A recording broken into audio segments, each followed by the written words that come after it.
Olá, queridos amigos, irmãos, tudo bem com vocês, queridos? Quero compartilhar com vocês uma mensagem que falamos esses dias na igreja. Meu desejo é que Deus abençoe grandemente a sua vida. Grande abraço. Salmo de número 23, nós vamos ler esse salmo. Amém? Todos encontraram? Diz assim a palavra de Deus: O Senhor é meu pastor, nada me faltará.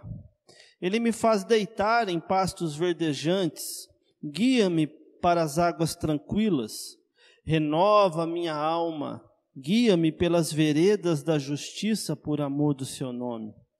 Quando eu tiver de andar pelo vale da sombra da morte, não temerei mal algum, porque tu estás comigo. Tua vara e teu cajado me tranquilizam. Preparas para mim uma mesa diante dos meus inimigos. Unges a minha cabeça com óleo, o meu cálice transborda. Bondade e misericórdia certamente me seguirão todos os dias da minha vida. E habitarei na casa do Senhor para todo sempre. Amém, meus irmãos? Vamos orar. Pai querido, no nome de Jesus, ó Deus querido, eu quero pedir ao Senhor que o Senhor nos ajude na compreensão da sua palavra, na compreensão daquilo que o Senhor quer, na compreensão daquilo que o Senhor é para cada um de nós. Nos ajuda, para que saiamos daqui hoje, Senhor Deus, confortados pelo Senhor. Que saiamos daqui hoje, Senhor Deus, talvez preenchidos pelo Senhor, exortados pelo Senhor, mas que saiamos daqui, ó Pai amado, certos de termos ouvido a sua voz. Nos ajuda, seja conosco, no nome de Jesus, amém. Amém, meus irmãos. Hoje nós vamos falar um pouco aqui sobre o assunto aqui é o medo. Medo de viver e medo de morrer. Hoje nós vamos falar sobre o medo de viver. Semana que vem falaremos sobre o medo de morrer. Quando nós falamos sobre medo, nós vivemos um tempo que tem trazido para muitos esse medo. O medo de viver. O que é medo? A definição dessa palavra é perturbação. É uma agitação, é um desequilíbrio, é uma desordem, resultante da ideia de um perigo real ou aparente. Então, a ideia de um perigo, seja real ou aparente, isso causa em nós uma perturbação, uma agitação, um desequilíbrio, uma desordem. O medo por si só, meus irmãos, ele não é uma reação patológica, ele não é um problema, ele não é uma doença.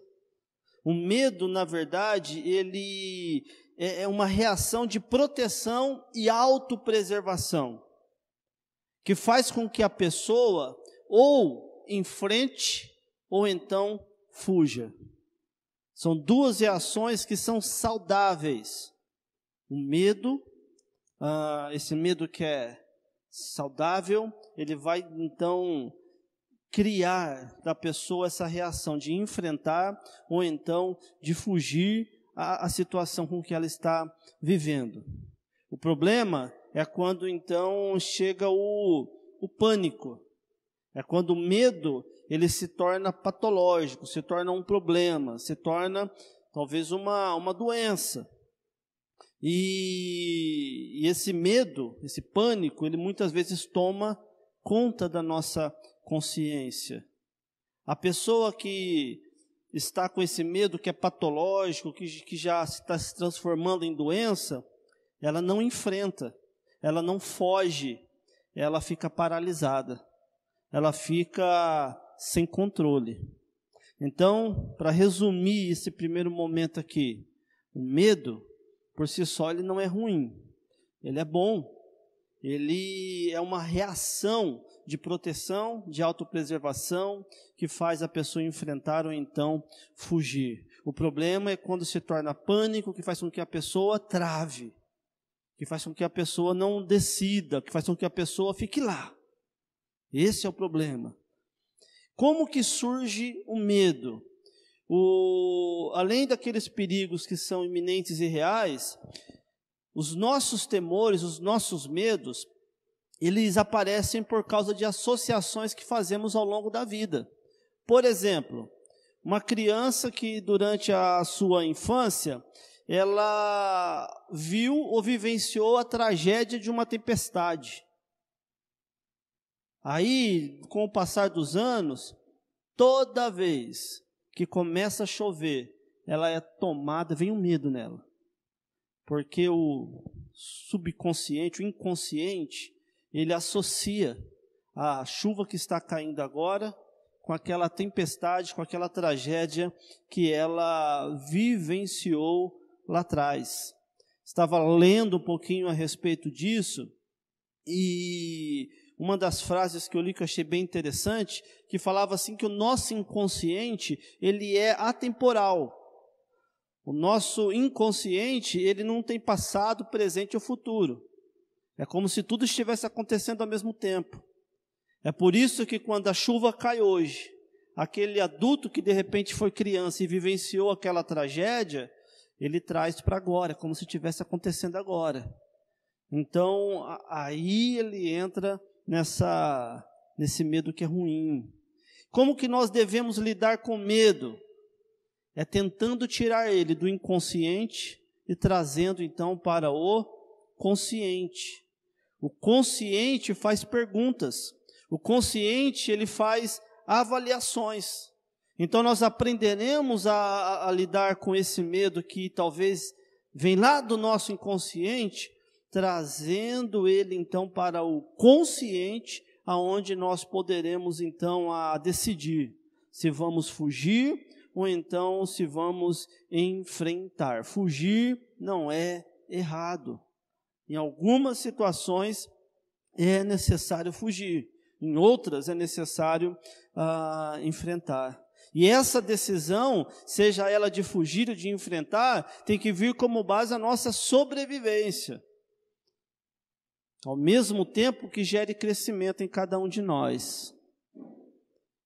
Tendo sempre como base, isso aqui a gente não pode esquecer, os nossos princípios, os nossos valores, o nosso caráter e também a nossa fé. Aqui que entra a fé, diante dos medos que nós enfrentamos, entendem? Então, diante do medo, aprenda a trazer para o consciente, para que você possa avaliar, tendo como base seus princípios, seu caráter e também a sua fé. Aquilo que você crê deve ajudar você a enfrentar os seus medos. Deve ajudar você a enfrentar aquilo que de repente você enxerga muito maior do que você. O tema da mensagem é medo de viver e medo de morrer.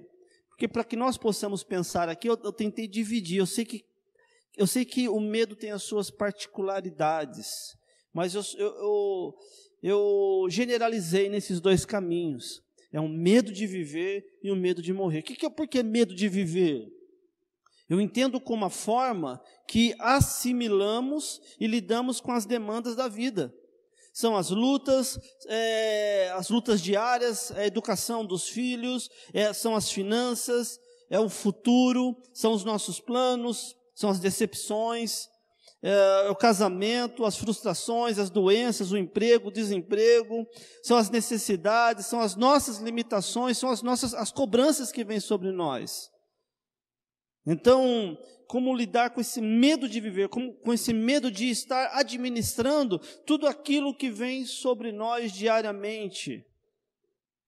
Nós precisamos, só para lembrar, colocar a nossa fé aí também para funcionar. O medo de morrer, que nós vamos ver semana que vem, é o medo daquilo que vem depois da vida. É a forma como encaramos o nosso fim. E o fim também daqueles que estão à nossa volta. É um medo para onde vamos, ou então para onde não vamos. Então, semana que vem nós falaremos um pouco sobre isso. Hoje, pensando um pouco melhor sobre esse medo de viver, sobre esse medo de como enfrentar as circunstâncias da vida, de como enfrentar as demandas que às vezes vêm sobre nós, e é importante dizer, não sei explicar o porquê, mas alguns talvez enfrentem mais lutas, mais demandas do que outros. Não sei explicar. Talvez essa seja uma das coisas que nós poderemos perguntar ao nosso Senhor lá naquele último dia, ou então naquele grande dia. Alguns, às vezes, enfrentam mais demandas do que outros, mas todos nós temos que aprender a lidar com elas. Quando nós olhamos aqui para o Salmo de número 23, o Salmo de número 23, ele traz um alento para aqueles que creem. Você crê em Jesus, sim ou não? Você crê nesse Deus que está sempre presente, nesse Deus que é um Deus amoroso, é um Deus bondoso, é um Deus misericordioso, é um Deus que está conosco em toda e qualquer situação? Se você crê nisso, o Salmo de número 23 é esse Salmo que vem então trazendo um alento diante dos medos que nós enfrentamos na vida. O salmista, ele começa dizendo assim, o Senhor é meu pastor e nada me faltará. O salmista, quando ele começa dizendo que o Senhor é meu pastor, é bem interessante porque aqui o Salmo 23 vai ser a primeira vez na Bíblia onde alguém vai colocar Deus como um ser tão perto. Antes, até o Salmo 23, nós sempre vamos ver esse Deus que é rocha, esse Deus que abençoa, esse Deus que cuida, esse Deus que é forte. Agora o salmista ele vai dizer que o Senhor é meu pastor. O salmista, quando ele fala que o Senhor é meu pastor, ele com certeza ele tem na sua cabeça o pastor de ovelhas. É aquele que guarda as ovelhas, é aquele que protege, é aquele que guia, é aquele que garante a saúde do rebanho, é aquele que garante o bem-estar e a segurança do rebanho. O salmista, então, aqui é Davi, quando ele olha para Deus, ele sabe que Deus é este que protege, que guia, que garante a nossa segurança. Creia nisso. Em nenhum momento nós podemos permitir que algo diferente disso entre no nosso coração. Hoje pela manhã, aqui na IBD, nós estudamos sobre crescimento de igreja. E uma das coisas que nós falamos aqui é que o que atrapalha, ou por que nós precisamos conhecer, a Bíblia, são os ventos de doutrina, são as mentiras que às vezes vêm talvez com uma capa muito bonita, muito legal, muito interessante, mas que olhando para a palavra são mentiras. São mentiras. E quando nós então caímos nessas mentiras, nos distanciamos, desconfiamos de quem Deus ele é. Por isso que nós precisamos conhecê-lo. Davi, ele tinha essa plena convicção de que Deus era aquele que cuidava dele em toda e qualquer situação. Era aquele que supria cada necessidade que ele viesse então a ter. Deus, presta bem atenção, é aquele que cuida de você, é aquele que te guia em segurança, é aquele que garante a sua saúde. Esse é o nosso Senhor.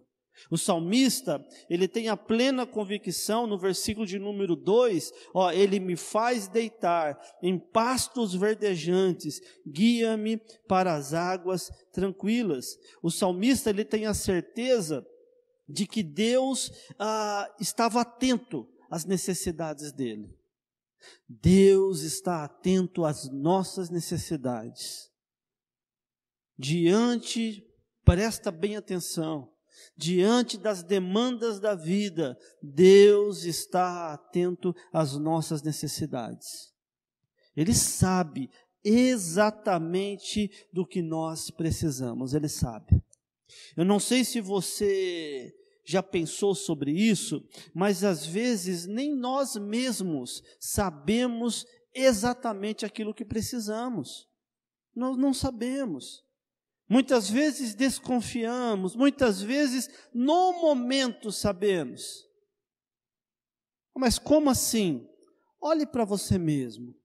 Tente lembrar aí de coisas que você de repente já orou a Deus, já pediu para Deus, e hoje se você para olhar lá para trás e fala assim, ainda bem que Deus não me ouviu, ou ainda bem que Deus não me deu. Só que naquele momento, naquele dia que você orou, você entendia que era de suma importância, você entendia que se não acontecesse, se você não tivesse, a sua vida ia cair, você não ia ter mais satisfação. Mas aí o tempo passou e você entendeu que aquilo que você queria, aquilo que você desejava, não era realmente o que você precisava. O salmista, ele vai dizendo que Deus, Ele sabe exatamente aquilo que nós precisamos. Ele está atento às nossas necessidades. No versículo de número 3, ele fala assim, renova a minha alma, guia-me pelas veredas da justiça, por amor do seu nome. Aqui é muito interessante o que o salmista está dizendo. Lembrando aqui mais uma vez, que a Bíblia, ela não foi escrita no nosso português. Ela foi escrita em grego e hebraico. Fernando está ali, o Fernando gosta quando eu falo isso. Quando nós falamos, mas porque grego é muito mais profundo do que a língua portuguesa. Quando nós lemos lá que ele refrigera-me, o sentido lá no original também tem a ver com renovar, tem a ver também com restaurar. Essa palavra, lá no original, ela é usada em alguns textos para dizer sobre trazer de volta, aquela ovelha que estava desgarrada. Essa palavra, ela também é usada em alguns textos, por exemplo, em Isaías 49:5, em Joel 2:12, tendo o sentido de arrepender-se, de converter-se. Então, podemos entender primeiro, que essa palavra, quando o salmista ele diz assim, que ele renova a minha alma, é que ele traz de volta aquele que está longe. Ele traz de volta aquele que um dia se desviou. O salmista ele tinha a convicção de que se isso acontecesse, Deus poderia trazê-lo de volta. Se ele se perdesse, Deus ele tinha o poder para então reintegrá-lo ao rebanho. Também tem um sentido, porque ele completa dizendo assim, refrigera-me a minha alma. Alma aqui tem o sentido também de ser vivo. É o próprio homem, a pessoa. Quando nós lemos lá no dicionário de grego e hebraico, lá está dizendo sobre o lugar das emoções, o lugar dos apetites. Então é facilmente compreender que o Senhor ele renova tanto o físico como também o emocional. O nosso Deus é aquele que cuida de nós de forma inteira, de forma íntegra. O salmista ele tem a convicção de que Deus ele tem poder, se Ele quiser, se tiver um propósito, de renovar o nosso físico e de renovar também as nossas emoções. Vivemos um tempo difícil, um tempo onde muitos estão também adoecendo emocionalmente. O salmista ele tinha convicção, ao Salmo 23, Davi ele já sabia que Deus, aquele que conhece as nossas necessidades, tinha poder de restaurar também o nosso físico e as nossas emoções. Entende isso? Aí, nesse mesmo versículo, ele termina o versículo dizendo assim, que ele renova a minha alma, guia-me pelas veredas da justiça por amor do seu nome. Esse veredas da justiça tem o sentido de caminho certo. Então veja que Deus ele pode restaurar aquele que está longe, aquele que está afastado. Ele tem poder para restaurar o físico, ele tem poder para restaurar as emoções e guiar este ou esta no caminho certo. Sabe o que nós aprendemos aqui? Eu fiz algumas anotações aqui.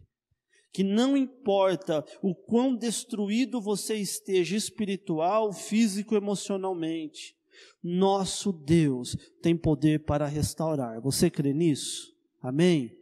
Não importa o quão envolvido você esteja com aquilo que é ilícito, Deus tem poder para te restaurar.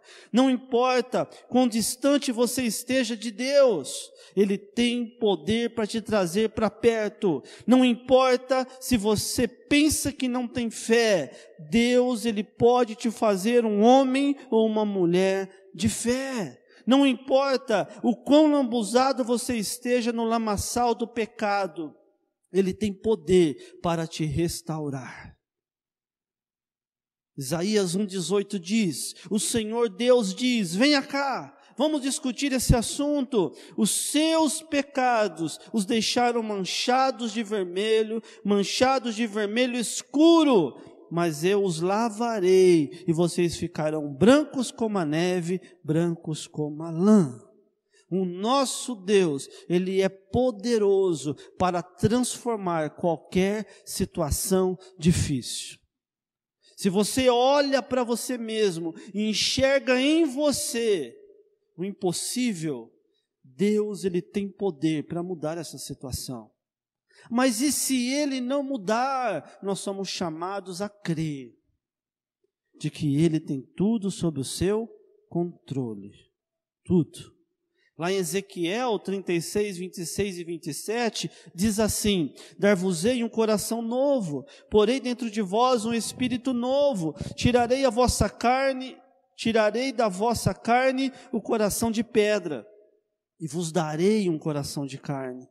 Porei dentro de vós o meu espírito, e farei com que andeis dos meus estatutos, e guardeis os meus juízos, e os observeis. Esse versículo aqui, ele tem a ver com o final do versículo de número 3. No final do versículo de número 3, ele fala assim que Ele renova a nossa alma, que Ele nos guia pela vereda da justiça por amor do seu nome. Quando Ele diz assim que Ele faz por amor do seu nome, Ele está, talvez, falando para cada um de nós, que aquilo que Ele faz, Ele está fazendo, é por causa dEle mesmo. É por causa dEle. Ele é a garantia daquilo que Ele vai fazer. Ele é a garantia. Deus, Ele te quer um homem segundo o coração dEle. Deus, Ele te quer uma mulher segundo o coração dEle. Deus, Ele te quer um jovem, uma criança segundo o coração dEle. Para isso, Ele vai fazer isso em você. Entendem isso, meus queridos? É Ele que faz, por causa dEle. É o que o texto aqui de Ezequiel vai dizendo. E porei dentro de vós o meu espírito, farei com que andeis nos meus estatutos e guardeis os meus juízos e os observeis. Então, quando Deus, Ele diz assim que Ele pode, que Ele vai fazer, Ele não nos chama para tomar parte nisso, como se for, depende se eu crer. Eu tenho tão pouca fé, eu acho que não vai acontecer. Esqueça, se Deus Ele quiser, vai acontecer. Ele vai aumentar a sua fé. Ele vai fazer com que você experimente. O problema, o entrave que nós temos, é o que eu disse agora há pouco, são as mentiras que nós ouvimos por aí. São as falsas doutrinas que nós ouvimos por aí. E não o que a Bíblia, na verdade, está dizendo. Então, descanse na verdade de que o Senhor sabe da sua necessidade, E Ele vai trabalhar em você, à medida que você, claro, descansa nele, crê nele. Ele vai sim operar, porque Ele é poderoso. Ele é poderoso. Qual é a situação difícil que você tem vivido? O salmista, ele ainda vai dizendo assim: quando eu tiver de andar pelo vale da sombra da morte, não temerei mal algum, porque tu estás comigo, tua vara e teu cajado me tranquilizam. Quando o salmista ele fala sobre esse vale da sombra da morte, tem um sentido aqui de temor, tem um sentido aqui, esse temor de medo, esse temor de angústia, esse perigo que é extremo.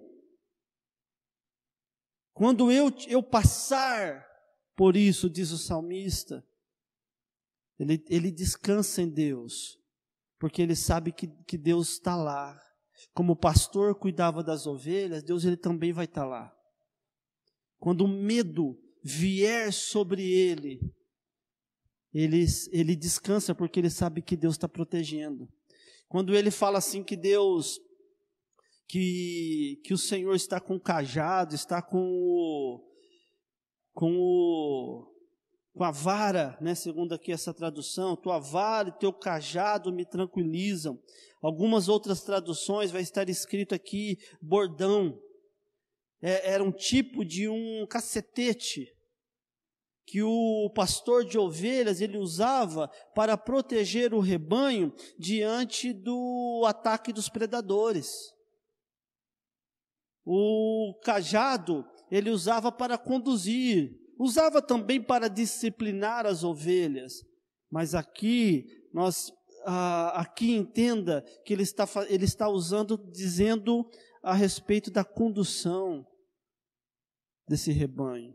Então o salmista ele diz assim que quando a angústia, quando o medo, quando o susto vier sobre ele sabe que Deus está lá para protegê-lo, está lá para trazer segurança, está lá para conduzi-lo pelo caminho certo. Mas entenda o seguinte também, meus irmãos, que Deus ele não vai ser o seu pastor, esse pastor que cuida, esse pastor que conduz, se você também não está atento àquilo que Ele está dizendo.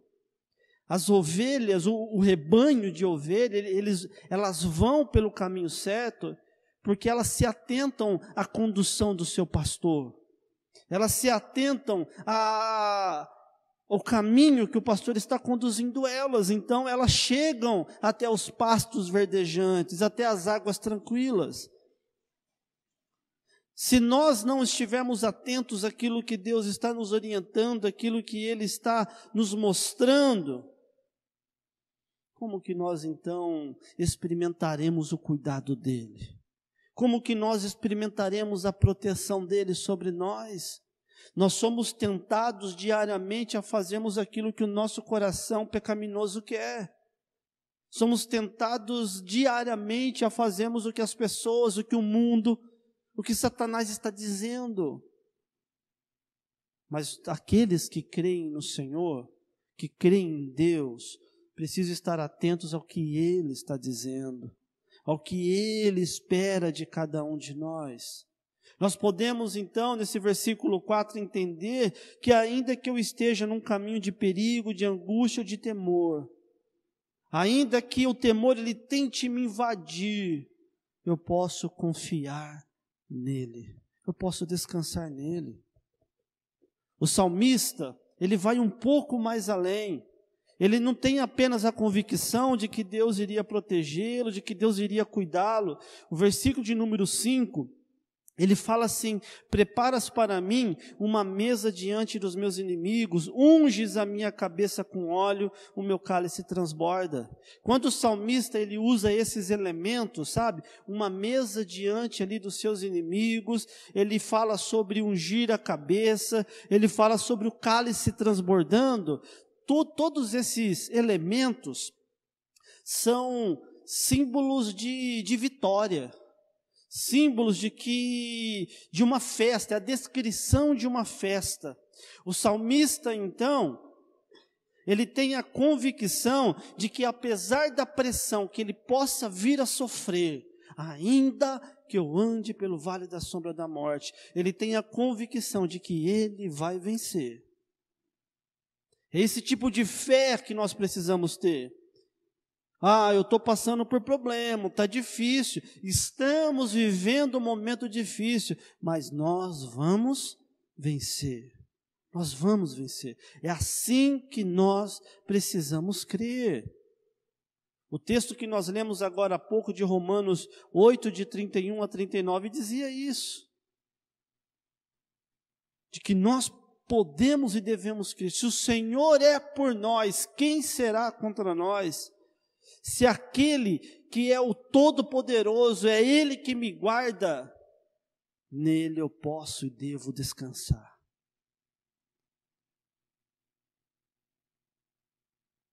Como que você está? O medo tem dito aquilo que você deve fazer? Como você deve reagir? Nós somos convidados a descansar no Senhor, meus irmãos. Vamos orar? Feche os teus olhos. Feche os teus olhos e eu gostaria que você olhasse para você mesmo agora. O salmista, quando ele, no Salmo 23, ele faz essa descrição a respeito de Deus. Quando no Salmo 23 ele fala a respeito daquilo que Deus é. Ele sabe que problemas podem vir. Ele sabe que dificuldades irão surgir, mas ele descansa no Senhor. Mas ele confia que Deus é aquele que lhe protege. É aquele que lhe cuida. Quero orar por você, principalmente por você, que talvez tenha sido tomado pelo medo de não conseguir, pelo medo de achar que sua fé é pequena, pelo medo que você tem de viver, de ser, pelo medo que você tem de repente não chegar a lugar nenhum, pelo medo que você tem de achar que as coisas para você nunca dão certo. Eu quero orar por você, que olha para si mesmo, tem medo de se mostrar. Fique em pé onde você está, que eu quero orar por você. Por você que olha para si mesmo e fala assim: meu Deus, não sei o que eu vou fazer. Eu quero orar por você. Por você que está ouvindo agora. Por você que sabe que é Deus. Que Deus pode. Que Deus cuida. Pai amado, poderoso no nome de Jesus. Senhor Deus, eu quero primeiro pedir por esses irmãos que estão dizendo: Senhor, eu tenho medo. Eu peço ao Senhor, ó Deus querido, que o Senhor faça com que a paz do Senhor seja maior do que o medo que esses meus irmãos e as minhas irmãs têm. Eu peço ao Senhor, ó Deus querido, que o Senhor aumente a fé desses queridos, para que a fé ela cresça muito mais alto do que o medo na vida desses queridos. Deus, no nome de Jesus, cuida desses meus irmãos. Cuida daqueles, ó Deus querido, que estão pensando em desistir. Que no nome de Jesus, ó Pai, que a paz que vem do Senhor inunde esses corações. Dê a segurança, Senhor Deus, para aqueles que têm medo do futuro, medo do que há de vir, Pai, no nome de Jesus, cuida desses meus irmãos. Seja, ó Deus querido, o nosso pastor, aquele que nos conduz, aquele que nos dá segurança, aquele que sabe exatamente daquilo que precisamos. Seja conosco, Pai amado, no nome de Jesus. Amém, Senhor Deus. Amém. Deus abençoe, queridos. Pode se assentar.